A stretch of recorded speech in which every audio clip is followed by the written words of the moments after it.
Hello and welcome to the Human K channel. Today, we delve into the fascinating ideas of Karen Horney, a prominent psychoanalyst whose perspectives challenged some of Sigmund Freud's theories.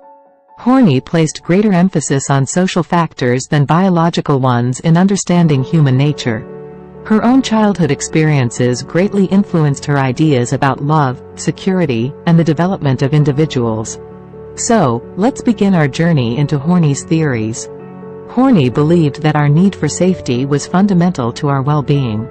Feeling safe and free from fear is crucial for individuals. This need stems from our childhood experiences, particularly whether we felt liked and wanted. When our sense of security is broken, it often leads to anger. However, children may suppress this anger due to feelings of inadequacy, fear of parental rejection, a strong desire for parental love, or guilt over expressing hostility. Concealing this anger leads to what Horney termed basic anxiety, a feeling of aloneness and uselessness in a threatening world. But fear not, my dear students. Horney proposed 4 ways to protect oneself from this basic anxiety: seeking love, being submissive, gaining power, or withdrawing from others. These protective strategies can become needs or drives for individuals struggling with anxiety. In fact, Horney identified 10 neurotic needs, which she later organized into 3 neurotic trends: moving toward people, the compliant personality; moving against people, the aggressive personality; and moving away from people, the distant personality. Let's look at what makes up a person who is cooperative or who moves toward other people. People with a compliant personality want a lot of love and praise from other people. They want to be loved and accepted, and they often put the needs and wants of those around them first. In addition to needing love, they may also be drawn to dominant partners because they want someone who can make them feel safe and show them the way. Now, let's talk about the characteristics of a person who is aggressive or who acts against other people. People who are aggressive have a strong need for power and want to be in charge of their surroundings and the people in them. They might take advantage of other people to get what they want. People who are high on the aggressive trend also want respect and praise because they want to be known and have status. Now, let's talk about what makes up a detached attitude or a move away from other people. People with a detached personality value freedom and being able to do things on their own. They want to feel perfect, so they have high standards for themselves and the world around them.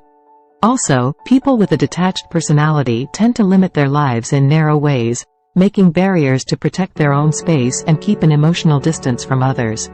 It's important to remember that these parts show how different people try to meet their psychological needs. But it's important to know that these wants can get in the way of personal growth and well-being if they're taken to the extreme.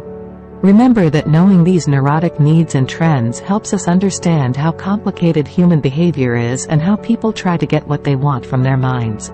We can work toward a better balance in our lives by thinking about ourselves and being aware of what's going on. Now, let's change gears and talk about the idea of self. Normal people have a perfect view of themselves that is based on a realistic evaluation of their skills and goals. This self-image helps them on their path to self-realization, personal growth, and making the most of their full potential.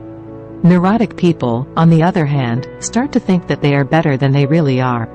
Horney also disagreed with Freud's ideas about women. Freud talked about penis envy and superegos that aren't well formed. In response, Horney talked about womb envy. She said that men are jealous of women's ability to have children, so they try to be successful to make up for it. Horney disagreed with Freud's theory that sexual desire was what caused the Oedipus complex. Instead, she said that it was a fight between being dependent on her parents and being angry at them. Now, let's look at Horney's more optimistic view of people. She thought that everyone was different and didn't need to fight all the time. Even though things that happen to us as children are important, Horney stressed that things that happen to us later also shape who we become. Horney says that the ultimate goal of life is self-realization, which is a natural wish to grow and thrive. Social forces can either help or hurt this process. Horney thought that we have the power to shape and change ourselves on purpose. Horney used methods like free association, dream analysis, and case studies to figure out how people were. Some psychologists think it's worth thinking about her ideas about neurotic habits, the need for safety, the role of worry, and the idea of an idealized self-image. Studies have supported several aspects of her theory. These include neurotic trends, the psychology of women, the effect of shoulds on our lives, and the way neurotic competition works.